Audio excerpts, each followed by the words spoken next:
course, providing the winner with a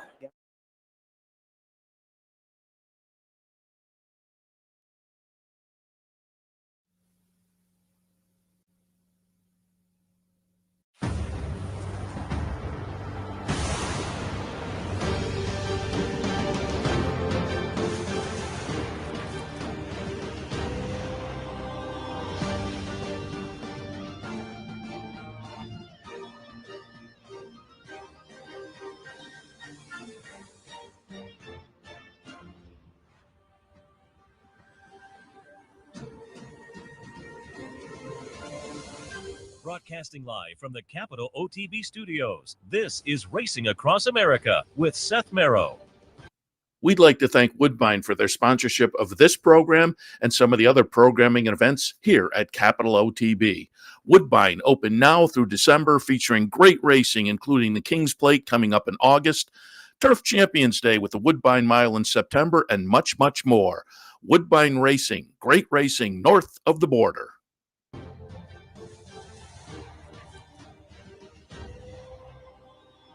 Good morning and welcome to Racing Across America on this Saturday morning. Seth Merrow in the studio.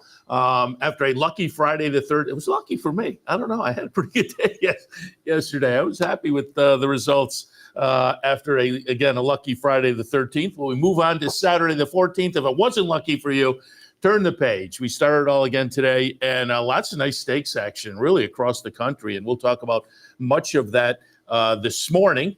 A little bit later on, we'll be joined by Ellis Star, national racing analyst for Equibase. He'll touch on some of the various stakes, Monmouth and Churchill Stake and more. But we're going to kick off with our friend Frank Vespe from theracingbiz.com. He covers racing in the Mid-Atlantic region, and today that means Delaware Park with a brand new Derby, the Delaware Derby, but also the Delaware Oaks, a couple other nice stakes on the card. Frank, good morning. Hello, Mr. Merrow. Good to be with you. Happy to have you with me. And I got to start out, all of the guests for the next couple of weeks, I'll probably start out with some thoughts on the Triple Crown. But I have to ask you, because you're a Maryland guy, and normally we're talking Laurel. But, about a month ago, they were at Pimlico, and I was laughing. And I've been talking to some of the media folks who were down there and made some of these comments. For years, it's like, oh, Pimlico, this place needs a facelift. The elevator, oh, no. And then when everybody realized it was the last one at that Pimlico, everybody got sentimental about a month ago. Were you in that camp as well? So I think you and I have talked about this. Like, I don't have a Pimlico thing. I've been going there for 30 years. It's been a dump for 30 years. It has all the charm of a bus terminal. But having said that, I will admit to this.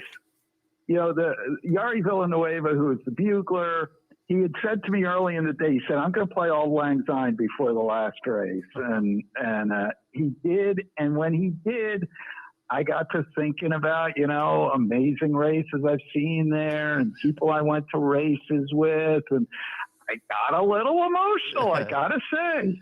Having said that, though, I can't wait till we're done with this Pimlico. Like, if they want to raffle off, to be the guy to press the button that blows it up, I'll put my bid in. But it was funny. The same as you, essentially. It was like, I have so many great memories here. And I'm like, wait a minute. But it was interesting. But now let's just, before we get to Delaware, just any thoughts on the Triple Crown? That Preakness was just insane. I said right afterwards, had to be one of the best performances I've ever seen. At top of the stretch, before the bumping, I said, journalism's done. He's behind a wall. Then when the bumping happened and Gosker pulls away, I said, nope, this one's over. So that was a great performance. But given the results of the Derby and the Belmont, I think Sovereignty's now solidly at the head of the class. I mean, I think the top three are pretty solid. Sovereignty, Journalism, and Baeza. Thoughts on the Triple Crown? Yeah, no, I think that's right.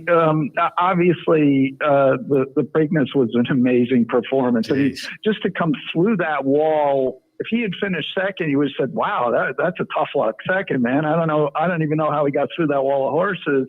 To run down Gosker on the money was really, really an impressive performance. I thought the thing that stood out to me in the Belmont was where'd Sovereignty find the tactical speed? Yeah. Because I thought, geez, if this race develops the way I think it will, and it did, then journalism's going to have a couple of lanes jump on Sovereignty, and then we'll see. But then Sovereignty puts himself right in the mix. So if he's got that ability now, that really moves him into a different place. So I think he's clearly won. Obviously, journalism is better than Baeza. I had an interesting conversation with Maggie Wolfendale before the Belmont, and she was really saying she sees Baeza as like either a second half of the year or a 4-year-old. He's still like kind of mentally not quite there, kind of runs and fits and starts, and if he can work these things out, then that'll really let his talent come through. So it'll be interesting to see. Certainly, he does kind of run and fits and starts, not quite where he needs to beat the best horses in the country. So it'll be interesting to see if he develops that.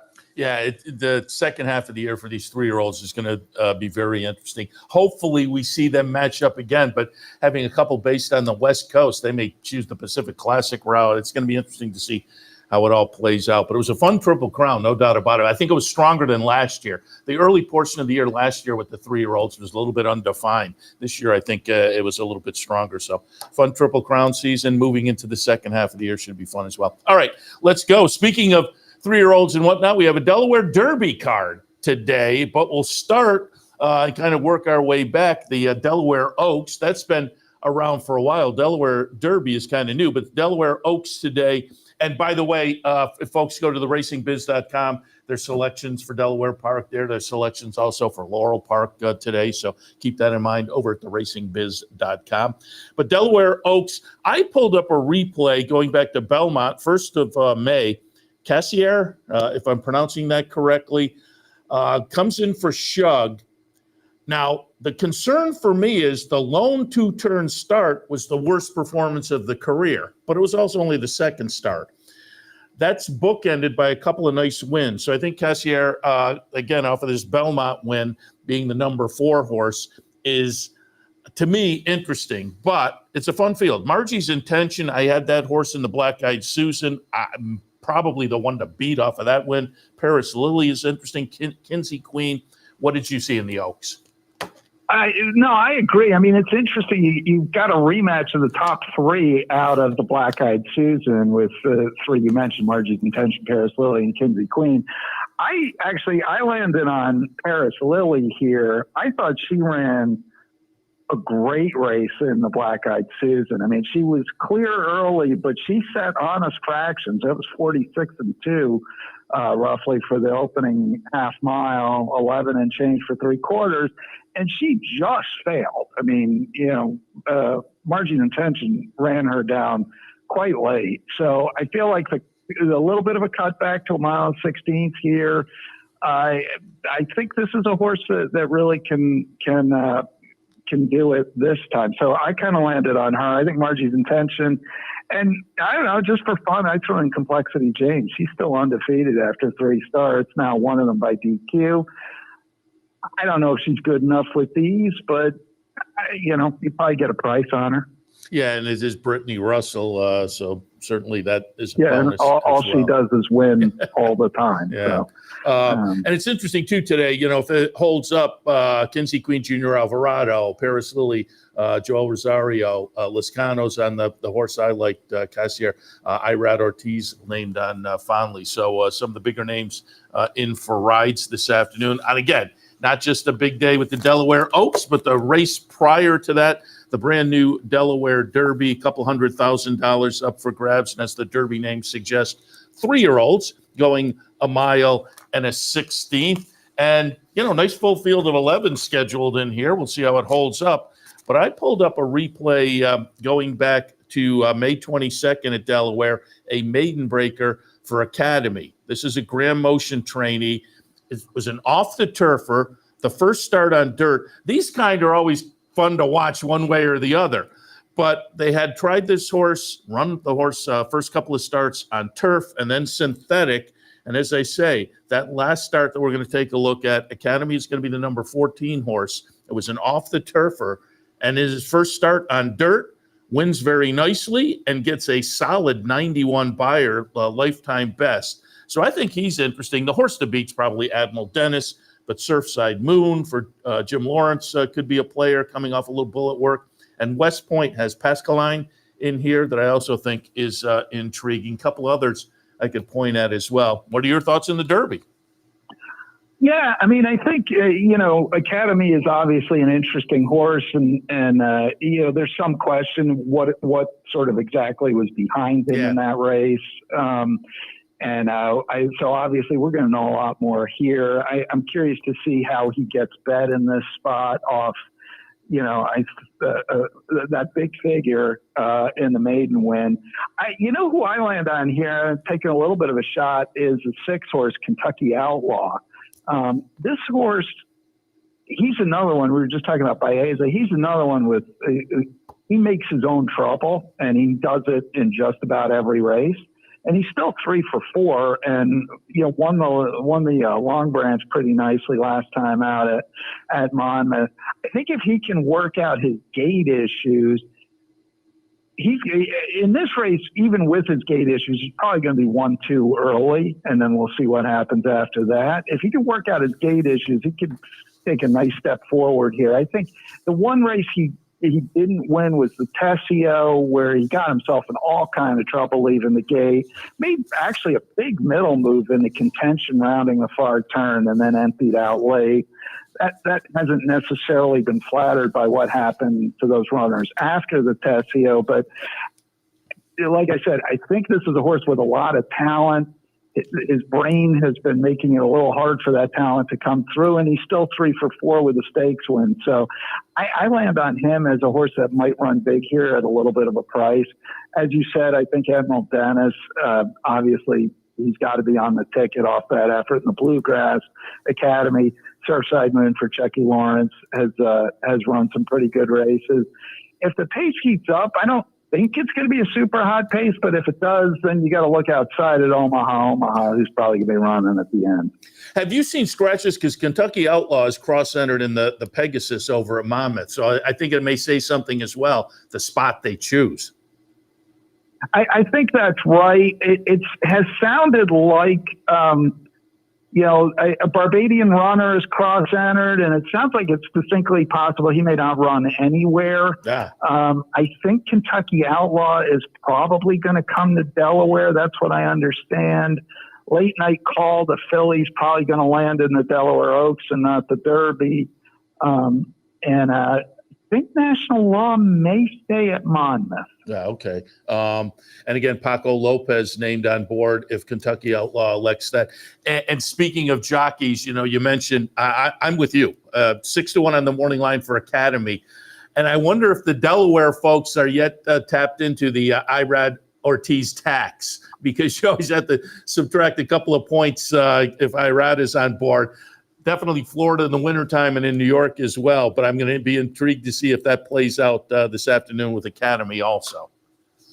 Yeah, no, I mean, obviously, Irad's going to definitely, I think, hit that price. I mean, I guess I kind of suspect off a 91 buyer with Irad, Graham Motion. Motion, interestingly enough, has a very good record taking horses that won their maiden last out. And the scratches just came up, and Academy is scratched. Oh, no. Okay. All right. Well, now I have to readjust. Yeah, so 2 and 4 are out. Okay, so then Kentucky Outlaw. Academy and National Law. Yeah, okay, very good. Yeah, and Kentucky Outlaw still here. Yep. Very good, very good. All right, 7th race today, the Cape Henlopen. I have written at the top of the page a very competitive event, and I will check before I speak. If you're looking at scratches, is Vote No the one still in? Yes, the only scratch out of here is Masterpiece, the 2. Okay. Well, then I'm going to pull up a replay of Vote No. At Horseshoe Indy, came in from some races this winter at Turfway, moved from the synthetic to the grass, and we'll see a nice win here back on May 19th for number 9, Vote No. And at a big price with Paco named on board, I thought this horse was very interesting in here. So Vote No is a one I'm going to take a serious look at. West Point has Dripping Gold, always tough for Shug. K Army, I think, is intriguing.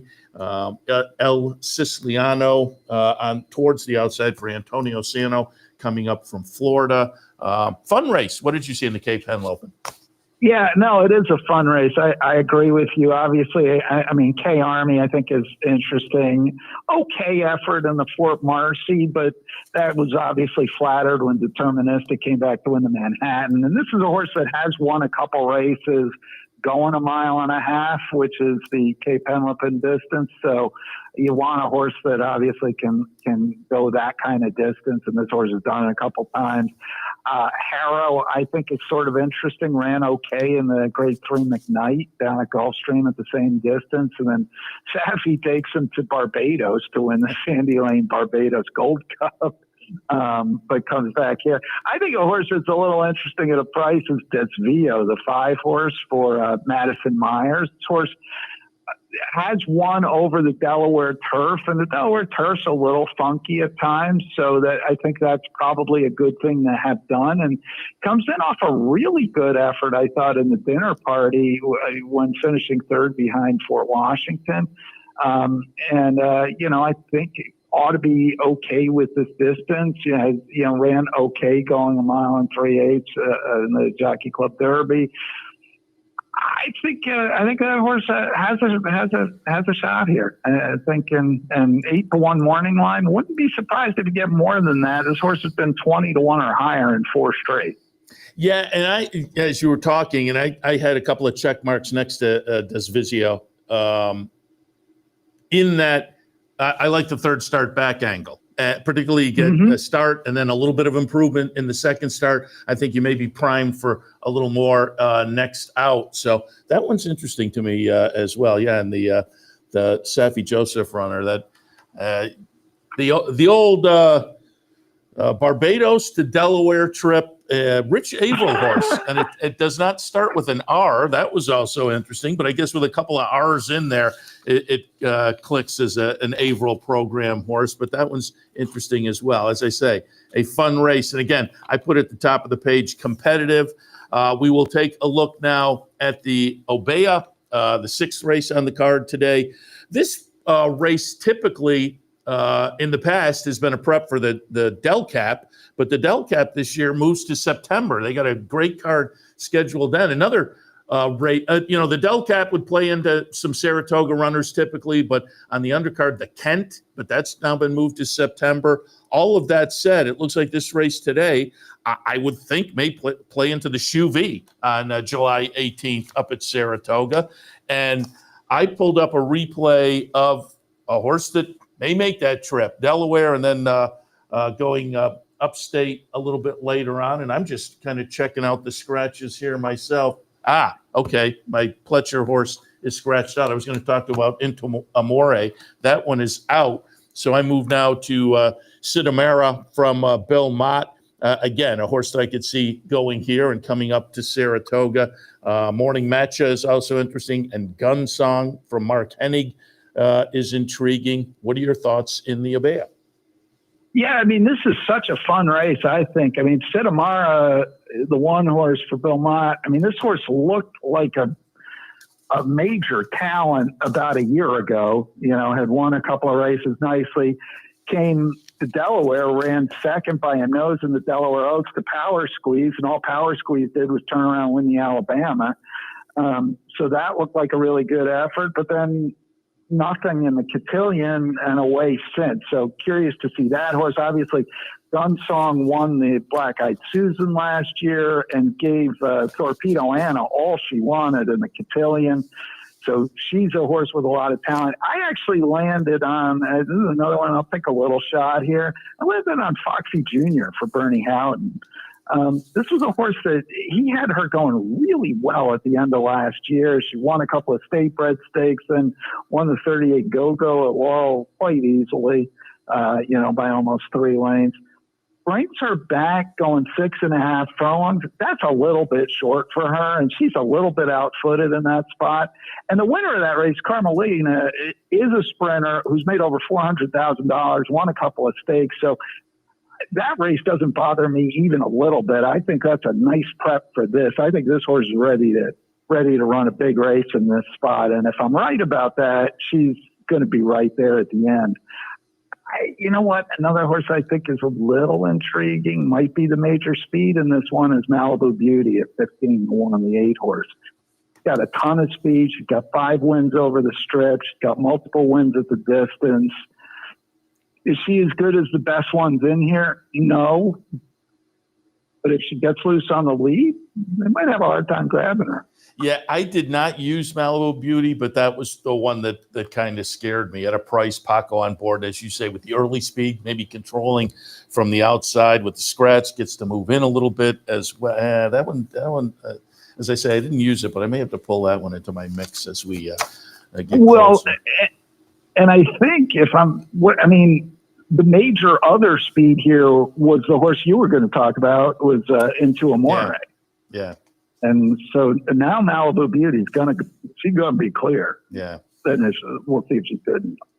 And again, a fun card with the new Delaware Derby in the mix, but a lot of stakes coming up this afternoon. You headed to Delaware? Unfortunately, no, because I tweaked my knee and I'm in an immobilizer this week. I was going to tell people, old, man. I was going to tell people to pop onto your Twitter, because I'm sure if you were there, you'd be popping out some pictures and whatnot. But I will tell people to swing by theracingbiz.com. I have it up on the computer, as they say. Their Delaware Park picks and analysis for today, as far as going beyond some of the races we looked at. Laurel Park picks and whatnot. Our friend John Piasek, we have on the show fairly regularly, has some work on the website as well. I always like to talk to John. So folks can check that out, theracingbiz.com. And Frank, I know you got to get out for the radio gig, off to the races. You do with Nick Hahn. So we'll wrap it up here and send you back to the radio. But we were talking before we went on the air. If you're up in Saratoga this summer, give us a shout. We'll have you over on the backstretch with us. I'll look forward to it, Seth. Thanks so much. Appreciate it. Frank Vespe, again, theracingbiz.com. Great job covering racing in the Mid-Atlantic region. All right, we'll take a quick break. We'll come back. Just some quick news and notes before we jump on with Ellis Star in a few. So stay tuned.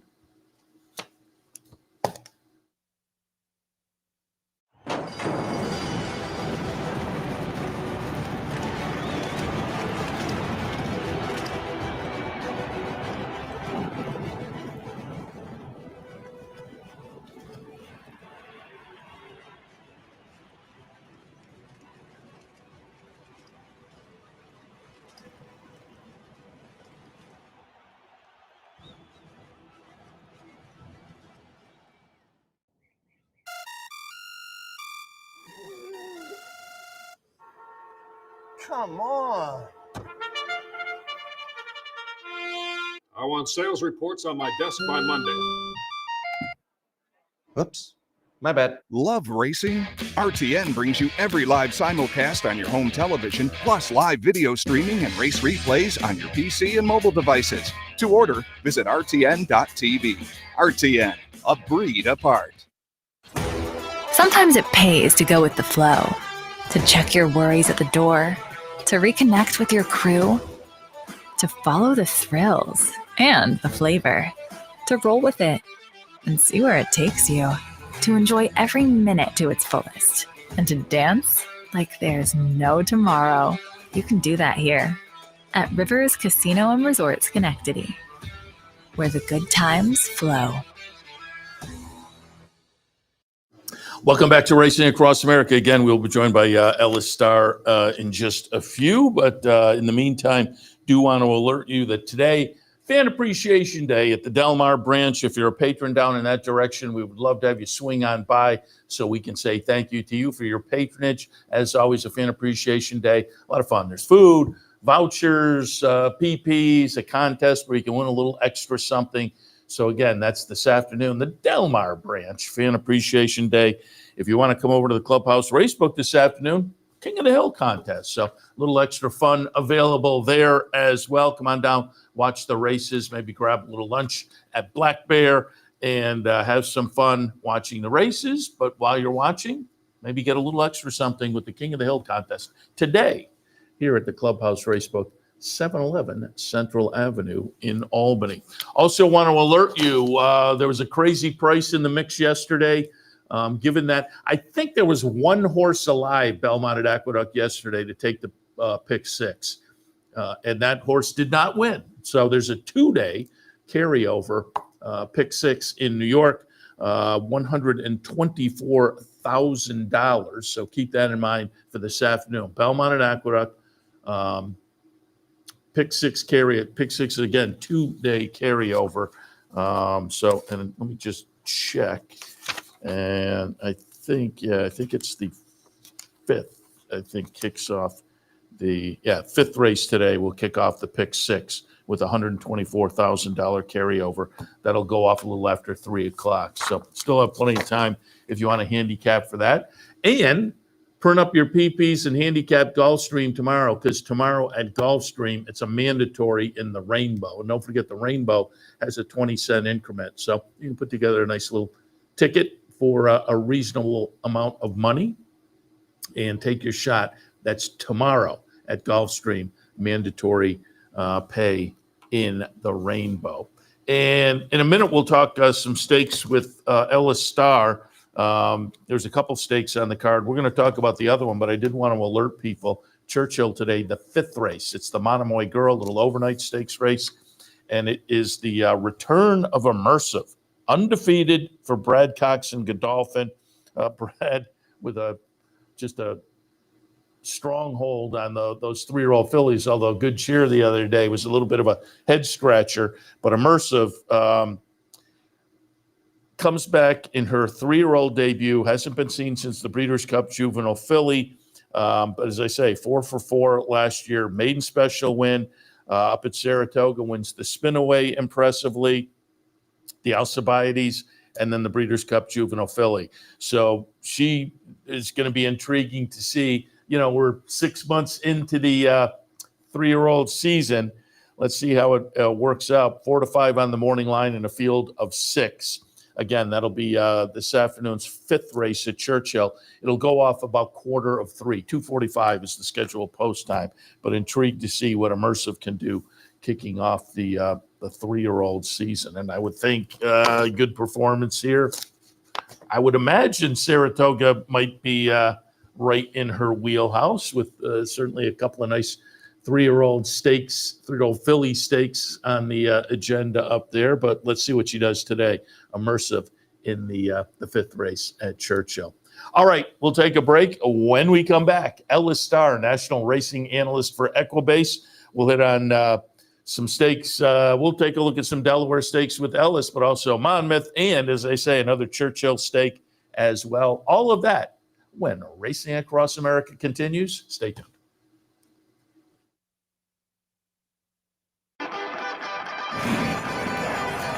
Want to get your career in horse racing off to a fast start? Well, the University of Arizona's Racetrack Industry Program is your winning ticket. The Racetrack Industry Program has served as a springboard to some of the industry's most successful individuals, with a proven track record of job placement right out of college.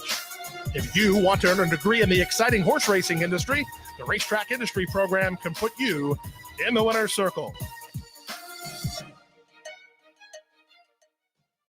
You like free money? Well, Capital OTB gives its players plenty of opportunities to cash in. At Capital OTB, there are so many ways for horse players to receive bonus dollars by simply participating in promotions such as our bankrolls, bounty bets, online handicapping contests, and much, much more. Plus, with Capital OTB's Player Rewards Program, you get actual cash back. So what are you waiting for? Log on today at CapitalOTB.com or CapitalOTBBet.com and claim your free money. Haven't signed up for a Capital OTB account yet? Now's the time to take advantage of the sign-up bonus. Open up a new account with $200 or more, bet $400 by the end of the month, and receive a bonus $200 into your account. Plus, you can take advantage of everything an OTB account has to offer. Wagering from any device, live streaming, racing info, past performances, online promotions, and more. Sign up today and take advantage of the new account bonus. Details at capitalotb.com.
Welcome back to Racing Across America. As promised before the break, happy now to be joined by our friend Ellis Star, national racing analyst from Equibase. His race of the week on Equibase, if you'd like a little more comprehensive, is the Salvatore Mile, and we're going to kick things off with that, but move around the country on kind of an interesting, after Triple Crown wrapped up last week, I think it's an interesting stakes day this Saturday. Ellis, good morning.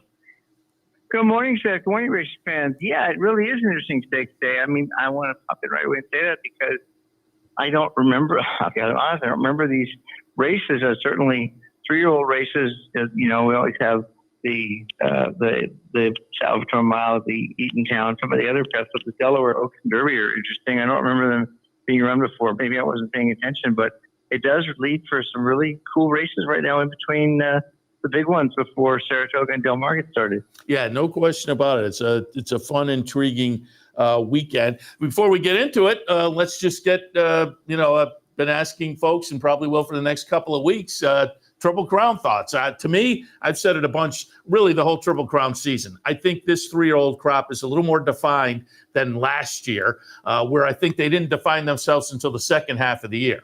But now I think we firmly have our top 3, Sovereignty, Journalism, and Baeza, and I think they're legit off of what we've seen. That Preakness performance was eye-popping, but on both ends, bookending that Derby and Belmont from Sovereignty certainly solidified him on top. What were your thoughts coming out of the Triple Crown?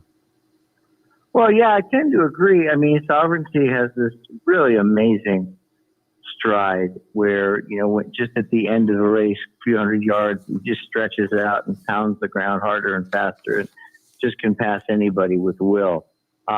Certainly would have been nice to have him go in the Preakness, but, it was still great to watch the 2 efforts, and Journalism gave it his all, and then in the Preakness showed what it was about. It's yet to be seen. I mean, we did have, East Avenue come back and win the race last week, even though it was a shorter field in New York, and then the Matt win. So we have a chance to get a couple of 3-year-olds of late blooming. It'd be nice.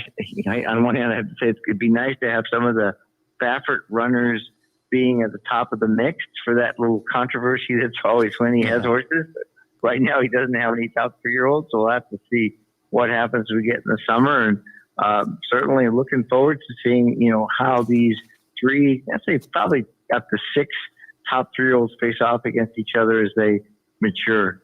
Yeah, it's going to be fun. I said earlier, second half of the year, I hope we can rematch those top 3 again, but with 2 of them being West Coast based, will they elect for Pacific Classic rather than Travers? Or it's going to be interesting to see how it plays out, certainly. But Sovereignty has looked good so far, and let's hope that they continue. And as you say, I think that kind of next level has the chance to move up further as the summer and fall progresses. Should be fun. All right, let's take a look. We're going to kind of bounce around because, again, there's nice stakes action at the various venues. Let's start out at Monmouth. It's Haskell Preview Day. The Pegasus for 3-year-olds is earlier on the card, but we'll take a look at the Salvatore Mile Grade 3 event, 3-year-olds and up going a mile. And I'm going to pull up a replay here of Awfully Cool. That one, this is at Parks going back to May 27th. Going to be the number 6 horse here, getting it done in the last start. That one is a little bit interesting to me. It may be a little bit of value, but Bishop's Bay from Brad Cox is clearly going to be the one to beat. Tuscan Sky has shown some potential, certainly flashes occasionally for Todd Pletcher. Vitality, I think, could be interesting coming off a win down at Gulfstream. Trademark for Vicky Oliver, I thought was intriguing throughout the career. It's a fun race. How'd you see the Salvatore Mile? It is interesting, and I'll start with Tuscan Sky, not as a contender, but as an important way to handicap the race, because he did win the Pegasus on this weekend last year, and he won it wire to wire. He had won a couple before that, the Fairground, February of last year, from off the pace, but since then he really hasn't run well, of course, especially since he faced older 7th, 6th, 3rd, and 6th. But I think Johnny V's got no choice but to try and send him.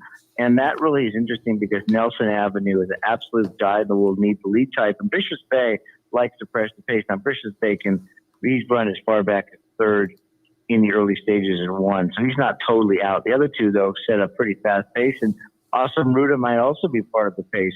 So I do like Awfully Cool. I think it was against our race of the week. I think you've got a really consistent horse, 13 for 18th, 1st and 2nd. 3rd, 1 back, but otherwise 1st and 2nd, 7th straight.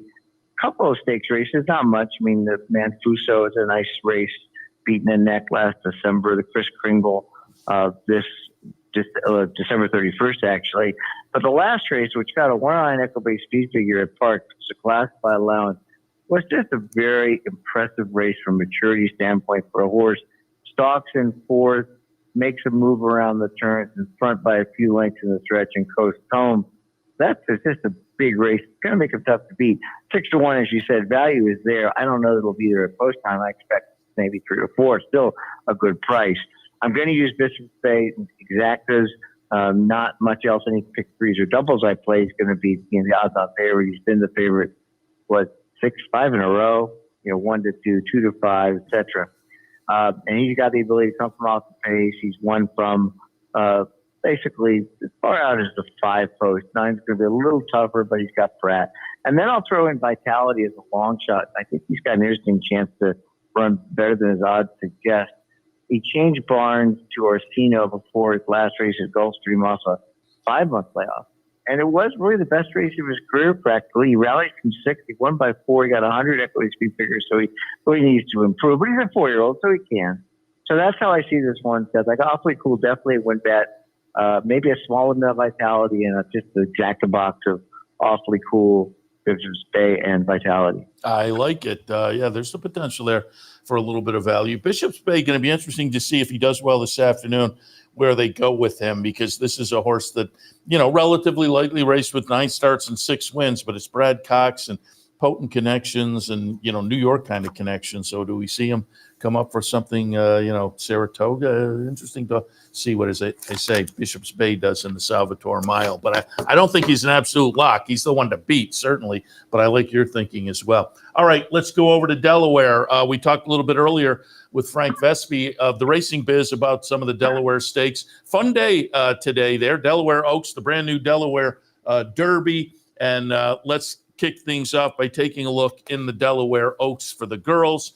I thought Cassier, if I'm pronouncing that correctly, the number 6, was very interesting, albeit the one knock on the resume was the lone 2-turn race. Bookended by a couple of good efforts, but lightly raced. I'm going to kind of forgive that, well-beaten 3rd in the 2-turn race as only the 2nd start of the career. So that's the interesting horse to me. But I used Margie's Intention in the Black Eyed Susan, so I have to have that one in my mix off the good try. Paris Lily and Kinsey Queen also coming off of good performances in the Black Eyed Susan. Another fun race on the day. Delaware Oaks, your thoughts? Yeah, we're on the same horses here. I mean, Cassier would be my top pick. Margie's Intention, Paris Lily, and I use Kinsey Queen in 2nd and 3rd on exactas and trifectas. Cassier opens at 6-1 again. That's kind of weird. I don't think it's going to happen. Your comments are very well taken about the horse's 2-turn race and other things about it, but it's Shug, and you got a guy that develops his horses slowly. When he thinks they're ready for this, he took a shot in the Gulfstream Oaks, only her second career start. I can't fault it. It was way too early in her career. 2 turns in stakes competition against 5G and some of the others. She came back to win pretty professionally in that race at Aqueduct. He's shipping out of Aqueduct, getting Wisconsin to come out, go down to Delaware. So it's all good for me. By the way, she's a half to Boundary, who was second in the Suburban and who also lost by a neck to Bishop's Bay, we just talked about in the American Pharoah Stakes. So there's no doubt about the 2 turns. I think it was just too early for her when she did it. So I like her quite a bit. And Margin Intention, Paris Lily ran 1-2 in the Black Eyed Susan, of course. Margin Intention was 5-2 that day. Paris Lily 5-1. I think the odds are a little out of whack. 5-2 and 9-2 here. I think it'd be 5-2 and 3-1 would be correct because Paris Lily was in front, at the 8th pole after leading all the way and just got run down. It was fairly clear of Kinsey Queen.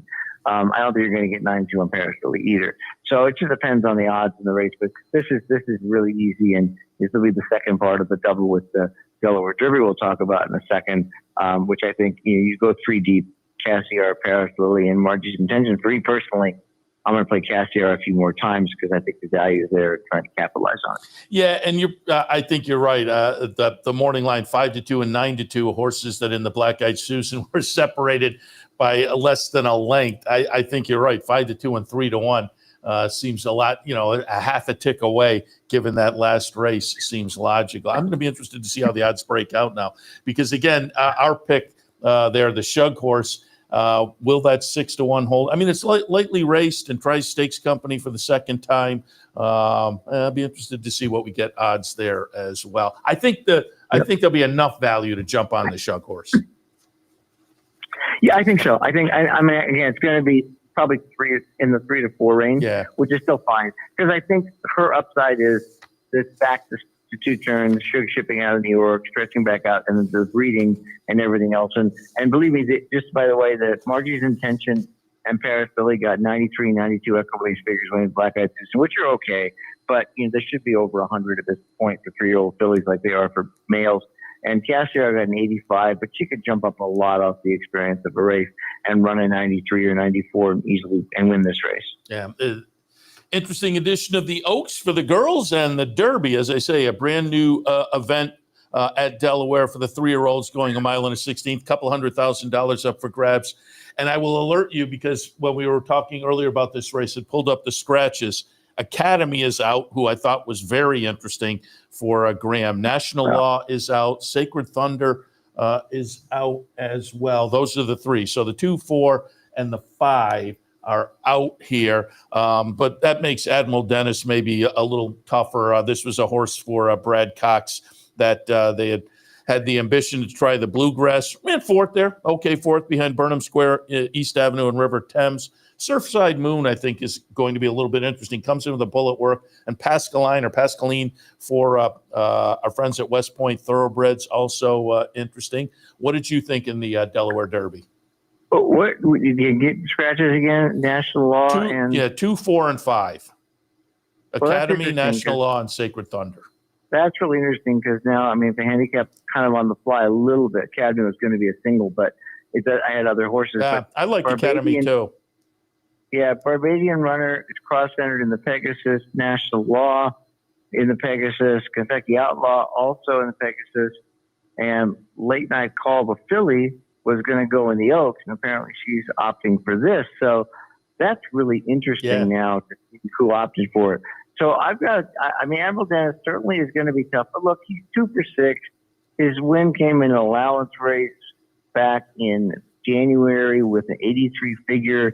He ran okay in the Bluegrass. I would actually take a stand against him now. So on the fly, I would make this race Kentucky Outlaw and maybe the filly Late Night Call because she does get a little bit of weight and she could be the lone front runner here with Academy out.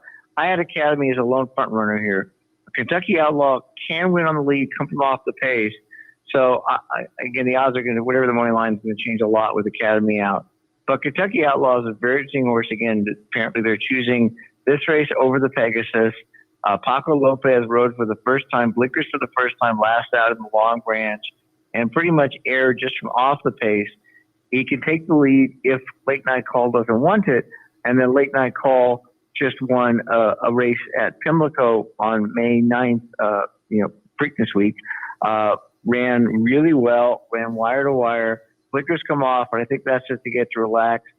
2 for 6. Tyler Connor's up for both wins, and again here, it's just interesting that they're putting the filly in against the boys here. So I would use those two, playing exacta box, Kentucky Outlaw, Late Night Call, and use those two with the 3 we talked about in the Oaks, Marge's Intention, Paris Lily, and Cassiar. A couple extra tickets to Cassiar. Frank Vespe like Kentucky Outlaw too, and it is very interesting that they elect to come here off the win over at Monmouth last time in the Long Branch. Again, they were cross-centered in the Pegasus, but that they elect this spot is very interesting. And also interesting, now I'm going to have to put Academy in my stable mail because I thought, like you, I thought he was interesting today, having won on the dirt and then off the turf for last time with a clearly much improved buyer. I'm going to be intrigued to see where Graham Motion elects to go with Academy going forward. Yeah, he could be going through allowance conditions now, but it would be interesting, like I said, because this was a spot where he certainly fit in from that post position, even though he's not running. I expected Irad to send him to the rail and just go. Yeah, as I say, I'm going to stick him in the stable mail and see where they go next. All right, and finally, we'll look at the Chorleywood at Churchill Downs, a couple $100,000 up for grabs. I had mentioned earlier on the show, this is one of a couple of stakes. The earlier stake is going to be really interesting with the return of Immersive after the 4-for-4 2-year-old season for Brad Cox and company. So Immersive on the card, intriguing. But the Chorleywood, a couple $100,000 for 4-year-olds and up, mile and 3/8 on the grass. I pulled up a replay of the Louisville back in the middle of May. The winner here is going to be number 6, Utah Beach. Did it with a triple-digit buyer. So Utah Beach looks interesting. But, boy, you can point in a bunch of different directions. I'll look for a rebound for the Cherie DeVoe runner, Rebel Red. Had trouble last time, but you can draw a line through that, I would think. That was also in the Louisville. Lambeth, triple-digit buyer, win 2 back at Oaklawn. Highway Robber is a little bit intriguing, coming off a triple-digit performance last time. I could point to 2 or 3 other. This is again, a fun race on the Saturday afternoon card of action across the country. Your thoughts in the Chorleywood? Yeah, this is actually the race I'm looking most forward to because it is so wide open. I expect the favorite, Utah Beach, the 7-2 morning line. That might actually hold up just because it's such a deep field. The only issue is maybe the conditions. Of course, I think it'd still be run on the grass, but have a lot of off and on rain in Kentucky the last couple of days. I'm going to start with Highway Robber, and I hadn't seen the morning line when I did this, and I saw a tweet from Marcus Hurst that said, not to pick on, I guess, Mike Pataglia is still making the line, but what was he thinking? Highway Robber at 15-1. And I said, oh my gosh, you made my week because you got a horse that's 5 for 13. He's won $1 million, and he's 15-1. I don't get it. It was 13-1 in the Grade 1 Turf Classic, so he's dropping to a non-graded race. Sir de St. Louis didn't run that well when he came back, but Mercante won the Arlington Stakes on May 31st and won it really nicely. So there could be a key race. And then before that, the horse went to Dubai. You could draw a line through it. And before that, won the Sycamore last fall at Keeneland, which is 1.5 miles. So really does nothing wrong, Highway Robber. Then Lambeth, who I expected to be higher, excuse me, but 6-1, ran 1.5 miles on the dirt very well. Breeding for turf is fantastic. He's actually Harrogate. I was looking at the stats. Using Racelands, that he produced Linda's Gift, who was a multiple stakes winner at 11 and 12 furlongs and 6 for 16. So I have no question transferring that to the turf and this Joe Sharp. And then the logical horses you mentioned, Utah Beach, who won the race on a Derby week, the Louisville, not Derby week, after Derby week, Louisville Stakes, the runner-up in that race for Verstappen. And then Segoy, the 10 horse on the outside, who won the Louisville last year, and then out of the Louisville came back, and the Chorleywood was the 3-1 second choice. made the lead in the stretch after stalking the pace setter and ended up beating a half length of Web Slinger. And he's not in bad form. He ran okay in the Louisville. He had some traffic trouble, ended up 4th of 9 in that race and can improve. And he won the John Connolly at St. Houston in January, also a mile and a half. So you got a bunch of great marathoners in this race. But for value, Howie Robert looks like the horse to win in key. Now I'm going to be interested to see what he does go off at because, I mean, it was a 3rd place finish last time, but with a triple digit higher. Right. Yeah, the 15 looks a little generous, but I'll be intrigued. Like you say, I think it is a wide open race.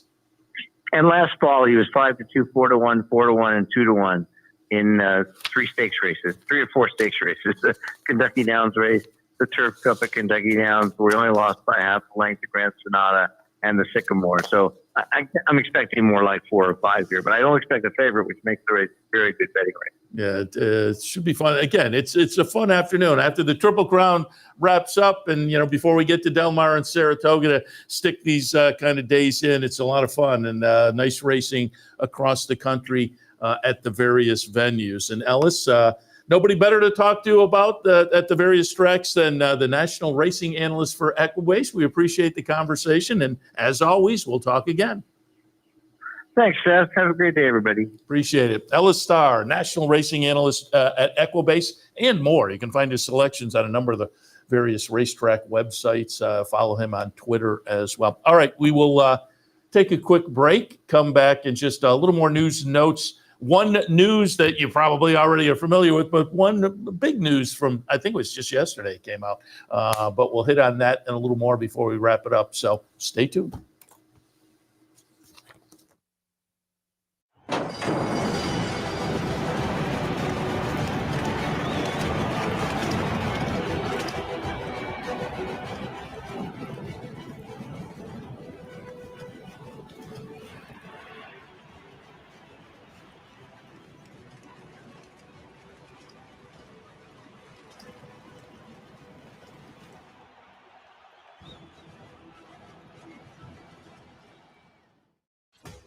Sometimes it pays to go with the flow, to check your worries at the door, to reconnect with your crew, to follow the thrills and the flavor, to roll with it and see where it takes you, to enjoy every minute to its fullest, and to dance like there's no tomorrow.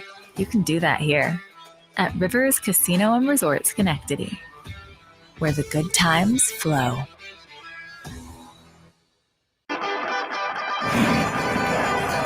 Want to get your career in horse racing off to a fast start? Well, the University of Arizona's Racetrack Industry Program is your winning ticket. The Racetrack Industry Program has served as a springboard to some of the industry's most successful individuals, with a proven track record of job placement right out of college.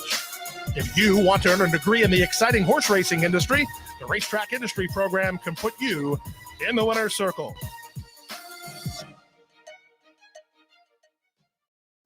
Welcome back. The big news I was alluding to, yes, there will be a 3rd Belmont at Saratoga, which I say you may have already heard it. It was big news, I believe, yesterday. But also, it was the rumor for quite a while now. Everybody was kind of like, nobody has come out officially, but it looks like 2026, it will again be Belmont at Saratoga. According to the Dave Grenig article in the Forum, hasn't yet been decided whether it'll be 4 days like last year or 5 days like this year. We'll see how that works out. That may be a while before we get an announcement there, but the announcement has been made.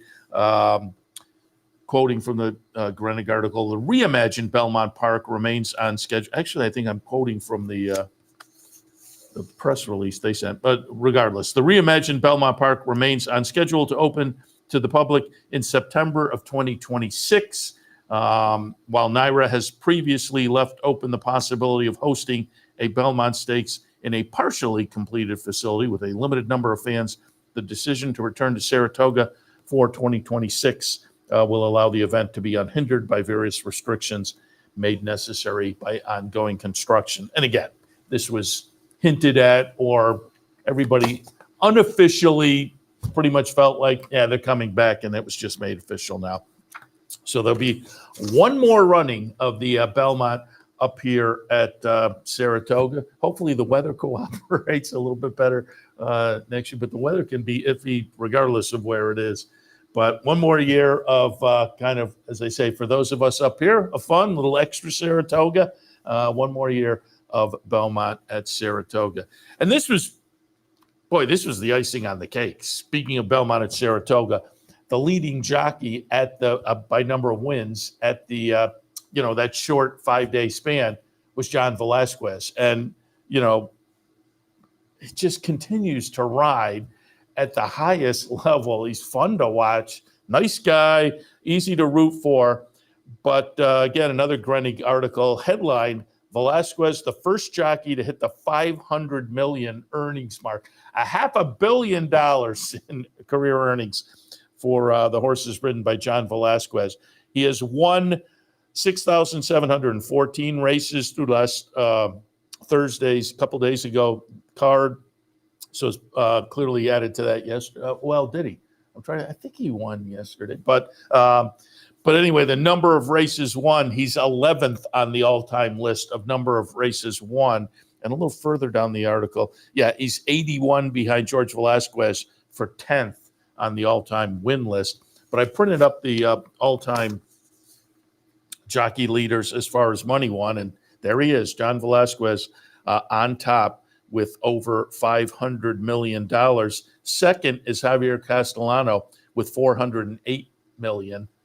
So he's about $100 million ahead of the second place guy. Just incredible. What was interesting about this list, the top five, maybe it's not interesting because of the increase in purse money, over the last 10 years or whatever.